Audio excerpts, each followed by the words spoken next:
Study IQ IAS. Smart aspirants #1 choice. नमस्कार साथियों, बहुत बहुत स्वागत है आपका आज के इस विशेष राजनीतिक विश्लेषण में। साथियों, इतिहास कभी नहीं मरता है, उसे केवल सुप्त यानी कि डोरमेंट छोड़ दिया जाता है ताकि सही समय आने पर, सही राजनीतिक समय आने पर उसकी रीपैकेजिंग की जा सके। आज पंजाब की सियासत में एक ऐसा शब्द गूंज रहा है जो लगभग 200 साल पुराना है। सरकार एक खालसा। ठहरिए, ये कोई अकादमिक सेमिनार नहीं होने जा रहा है दोस्तों, ना ही इतिहास के पन्नों को पलटने की कोई रूमानी कोशिश हो रही है। यह 21वीं सदी के भारत में सबसे संवेदनशील सीमावर्ती राज्यों में से एक पंजाब में खेला जा रहा एक अत्यंत परिष्कृत राजनीतिक शतरंज है, एक सोफिस्टिकेटेड पॉलिटिकल चेस खेला जा रहा है। तो सवाल यह है कि आखिर 19वीं सदी के महाराजा रणजीत सिंह के शासन मॉडल को आज क्यों पुनर्जीवित किया जा रहा है? क्या यह केवल सिख विरासत को एक प्रतीकात्मक श्रद्धांजलि है या फिर इसके पीछे पंजाब की जटिल सामाजिक राजनीतिक संरचना को पूरी तरह से री इंजीनियर करने की एक सोची समझी रणनीति खेली जा रही है?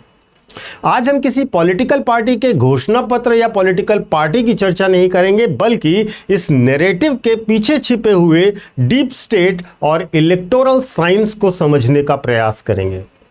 साथियों, सबसे पहले इस शब्द के वैचारिक आधार को समझिए। खालसा। खालसा शब्द को अक्सर धार्मिक चश्मे से देखा जाता है, जो कि एक अधूरी समझ है। सिख राजनीतिक दर्शन जो पॉलिटिकल फिलॉसफी है, उसमें खालसा का अर्थ होता है एक संप्रभु, शुद्ध और न्याय आधारित समाज। जब 1801 में महाराजा रणजीत सिंह ने पंजाब की बिखरी हुई मिसलों को एकजुट करके एक अजेय साम्राज्य की नींव रखी, तो उन्होंने इसे अपनी व्यक्तिगत राजतंत्र नहीं कहा, उन्होंने इसे नाम दिया सरकार एक खालसा। इस फिलॉसफी को समझने के लिए हमें राजनीति विज्ञान के ट्रस्टीशिप मॉडल को समझना होगा।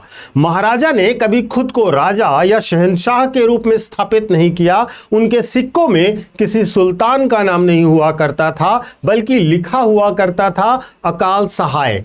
अकाल सहाय, जिसका तात्पर्य है ईश्वर ही एकमात्र रक्षक है। वे स्वयं को खालसा के केवल एक कुकर या नगाई चीज घोषणा करने वाला मानते थे। यहां इस शासन मॉडल में आप ध्यान दीजिएगा, यह थियोक्रेसी नहीं है। थियोक्रेसी एक अलग तरीके का शासन मॉडल होता है, बल्कि यह अपने समय का पहला secular inclusive model of governance था, जहां पर विदेश मंत्री हुआ करते थे फकीर अजीजुद्दीन, जो कि एक मुस्लिम थे, और वित्त मंत्री थे दीवान दीनानाथ, जो कि एक हिंदू थे। तो फिर 2026 में अब हम आज की बात करें तो भारतीय जनता पार्टी को अपनी कोर पॉलिटिक्स में जहां सांस्कृतिक राष्ट्रवाद को वह लेकर चलती है, वो अचानक इस क्षेत्रीय और ऐतिहासिक प्रतीक को पंजाब में अपना क्यों रही है? इसके पीछे कोई हवाई बातें नहीं है दोस्तों, इसके पीछे एक सोची समझी क्रोनोलॉजी है। याद कीजिए, जब प्रधानमंत्री ने दिल्ली में वीर बाल दिवस की घोषणा की थी, जब केंद्रीय मंत्री अफगानिस्तान से आ रहे गुरु ग्रंथ साहब के स्वरूपों के सामने सर झुकाते हैं, और जब पंजाब में भाजपा की कमान पारंपरिक चेहरों से निकलकर कैप्टन अमरिंदर सिंह और रवनीत बिट्टू जैसे सिखों के हाथ में आती है, तो स्क्रिप्ट काफी साफ हो जाती है।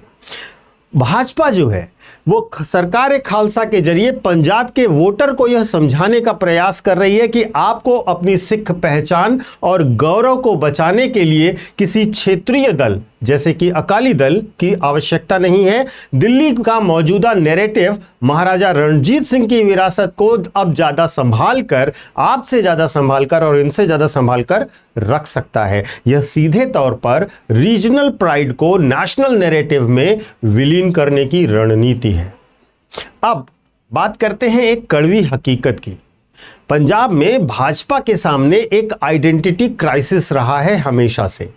1996 के मोगा घोषणा पत्र के बाद से भाजपा पंजाब में हमेशा शिरोमणि अकाली दल के पीछे चलने वाली एक जूनियर पार्टी रही है, जूनियर पार्टनर रही है। अकाली दल ग्रामीण और पंथिक यानी कि सिख राजनीति संभालता है और भाजपा शहरी हिंदू मतदाताओं तक सीमित थी।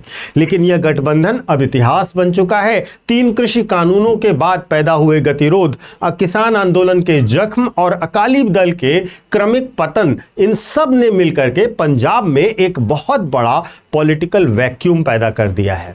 अब दोस्तों, भाजपा बहुत अच्छी तरह से जानती है कि दिल्ली के रास्ते अगर पंजाब को जीतना है तो उसे केवल शहरी हिंदुओं के भरोसे नहीं छोड़ा जा सकता। उसे पंजाब में पंथिक और अस्मितावादी राजनीति के मुख्य विमर्श में प्रवेश करना ही होगा और यहीं पर एंट्री होती है सरकार-ए-खालसा की। यह भाजपा की आइडेंटिटी कंसोलिडेशन यानी कि पहचान के एकीकरण की एक अगली प्रयोगशाला है, एक नई प्रयोगशाला है। अब आइए पंजाब के सामाजिक गणित को जरा उस नजरिए से देखते हैं और समझते हैं कि जिसे अक्सर मुख्य धारा की मीडिया में नजरअंदाज कर दिया जाता है। अगर हम देखें पंजाब के सोशल मैथ को, जहां पर डेमोग्राफी और हेजिमोनी को समझने का प्रयास करें, तो यहां पर शेड्यूल्ड कास्ट यानी कि अनुसूचित जातियों की जनसंख्या लगभग 32% है, भारत के सर्वाधिक अनुसूचित जाति वाले राज्यों में से एक। और वास्तव में यह है, यहां की सच्चाई यह है कि यह पॉलिटिकली मार्जिनलाइज्ड है पंजाब में, जबकि जाट सिख जो कि 20 से 25% हैं, यहां पर बेसिकली देखा जाए नंबर के हिसाब से तो सिख माइनॉरिटी में है जो जाट सिख हैं, लेकिन इनके पास जमीन पर, एसजीपीसी में और यहां तक कि सीएम की सीट पर सदैव एकाधिकार रहा है, एक चरणजीत सिंह चन्नी वाले केस को छोड़ करके। अब यहां पर ध्यान दीजिएगा कि अगर हम इस बात को समझ पा रहे हैं कि जो नंबर में मेजॉरिटी में थे वो कभी सत्ता में नहीं रहे, उनके पास कभी पावर नहीं रही, और राजनीति का एक नया और अलग चेहरा आपको पंजाब में दिखाई देता है। पंजाब की राजनीति का सबसे बड़ा विरोधाभास भी यही रहा है कि डेमोग्राफी कुछ और कहती है और हेजिमोनी यानी कि वर्चस्व किसी और का होता है। 2021 में जब चरणजीत सिंह चन्नी जी को मुख्यमंत्री बनाया गया था तो वह कांग्रेस का कोई प्रशासनिक प्रयोग नहीं था, बल्कि पंजाब की राजनीति में एक तरीके से हाशिए पर रह रहे समाज के उभार को भुनाने की कोशिश की गई थी।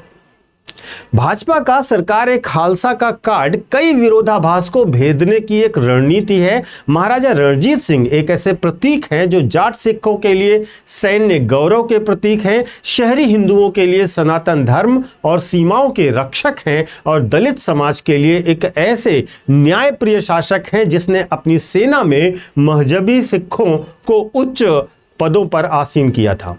यानी कि एक ऐसा अम्ब्रेला सिंबल ढूंढा गया है जो पंजाब के बिखरे हुए सामाजिक ताने बाने को एक सूत्र में पिरो सके।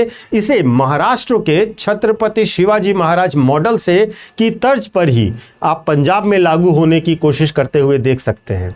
आपको अब यह बात गहराई से समझ आ रही होगी, लेकिन इसमें एक बहुत गहरा सब टेक्स्ट छुपा हुआ है, और वो सब टेक्स्ट है मेमोरी पॉलिटिक्स यानी कि स्मृतियों की राजनीति। पंजाब की चेतना को समझने के लिए 1984 और ऑपरेशन ब्लू स्टार के मानसिक आघात को समझना ही होगा। कांग्रेस के खिलाफ पंजाब में जो ऐतिहासिक गुस्सा रहा है उसकी जड़ें भी इसी नैरेटिव में है। भाजपा इस बात को बहुत बेहतर समझती है कि सिख मानस को अपनी तरफ आकर्षित करने के लिए उसे दिल्ली के सिंहासन से एक सभ्यतागत संदेश यानी कि सिविलाइजेशनल मैसेज ड्रॉप करना होगा। वीर बाल दिवस की घोषणा हो या करतारपुर साहिब कॉरिडोर का खुलना हो या अब सरकार-ए-खालसा को विमर्श में आगे बढ़ाना, यह सीधे तौर पर सिख समुदाय को यह भरोसा दिलाने की कोशिश है कि उनका गौरव दिल्ली के नैरेटिव में सुरक्षित है। यह प्रयोग सीधे तौर पर पंजाब की राजनीति को जातिगत विभाजन से ऊपर उठाकर सभ्यतागत गौरव की पिच पर लाने की तैयारी है। आप थोड़ा थोड़ा इसे मंडल और कमंडल से भी जोड़ सकते हैं। लेकिन क्या यह डगर आपको लगता है इतनी आसान है? बिल्कुल नहीं। राजनीति कभी भी वैक्यूम या प्रतीकों से केवल नहीं चला करती है। भाजपा के इस नैरेटिव के सामने आज की डेट में जो सबसे बड़ी दीवार खड़ी है वह है आम आदमी पार्टी। क्यों? क्योंकि आम आदमी पार्टी पंजाब की राजनीति में एक अलग ही पिच पर खेल रही है। उसकी राजनीति प्रतीकों की नहीं बल्कि पॉपुलरिज्म और गवर्नेंस की है। मुफ्त बिजली, आम आदमी क्लिनिक, कल्याणकारी योजनाएं और शिक्षा का मॉडल रिमार्केबल है शिक्षा का मॉडल, बहुत अच्छे परिणाम आए हैं इस बार वहाँ पर शिक्षा के क्षेत्र में, और यही दिक्कत है। यदि पंजाब अपना आगामी चुनाव पहचान बनाम प्रदर्शन की लड़ाई पर लड़ने लगता है और यह लड़ाई बन गया तो इतिहास के प्रतीक शायद जमीन पर काम ना आए। अकाली दल का पारंपरिक बिखरा हुआ वोट जो अभी दिख रहा है और कांग्रेस वहां पर अंतर्कलह से जूझ रही है और आम आदमी पार्टी अपने गढ़ को बचाने की पूरी ताकत झोंक रही है। तो दोस्तों, इस पूरे विमर्श का, इस पूरे डिस्कशन का लबोलुआब क्या है, कंक्लूजन क्या है? सरकार खालसा की यह गूंज केवल एक चुनावी नारा नहीं है, यह पंजाब की बदलती हुई भू राजनीतिक और आंतरिक सामाजिक संरचना का एक अलग तरह से रिफ्लेक्शन है। यह एक ऐसा प्रयोग है जो बंगाल में कुछ अलग तरीके से किया गया था, अब यहाँ पर अलग तरीके से किया जा रहा है। महाराजा रणजीत सिंह की जो विरासत है उसको जो भी दल आज की आधुनिक राजनीतिक भाषा में सबसे सटीक तरीके से ट्रांसलेट कर पाएगा, पंजाब की चाबी उसके पास अवश्य जाएगी। यह देखना दिलचस्प होगा कि क्या 21वीं सदी का पंजाब इस सभ्यतागत नैरेटिव को स्वीकार करता है या फिर वह अपनी पुरानी चिरपरिचित जातिगत और लोक लुभावन राजनीति की ओर ही लौट जाता है। आप इस वैचारिक बदलाव को किस तरह से देखते हैं? कमेंट सेक्शन में अपनी राय जरूर साझा कीजिएगा। दोस्तों, अध्ययन जारी रखिए और खूब मन लगाकर पढ़ते रहिए। मैं आपको अपने सोशल मीडिया हैंडल्स बता देता हूं। यूपीएससी मेंटोर पंकज सर के नाम से आप कनेक्ट कर सकते हो मुझे इंस्टा और टेलीग्राम पर। यहां पर आपको मेरे सारे वीडियोस के लिंक मिल जाएंगे और इसके साथ साथ जो बच्चे यूपीएससी की तैयारी करना चाहते हैं वे हमारे साथ 2027, 2028 और 2029 के बैचेस में कनेक्ट हो सकते हैं। हमारे बैचेस बिल्कुल शुरू होने वाले हैं और सबसे खास बात यह है कि अभी एक सीमित समय के लिए इसमें आपको 50% का फीस में डिस्काउंट दिया जा रहा है, तो देर मत कीजिए। हमारे सारे बैचेस स्मार्ट मॉडल पर आधारित है। इन सब की डिटेल्स आप डिस्क्रिप्शन बॉक्स में दिए गए लिंक पर जाकर या हमारे ऐप या वेबसाइट पर जाकर देख सकते हो। और कोर्स को खरीदने से पहले आप पीके लाइव कोड का इस्तेमाल कीजिएगा क्योंकि यह कोड आपको मैक्सिमम डिस्काउंट दिलाएगा। Thank you so much. जय Hind. Study IQ IAS, making India smarter and better.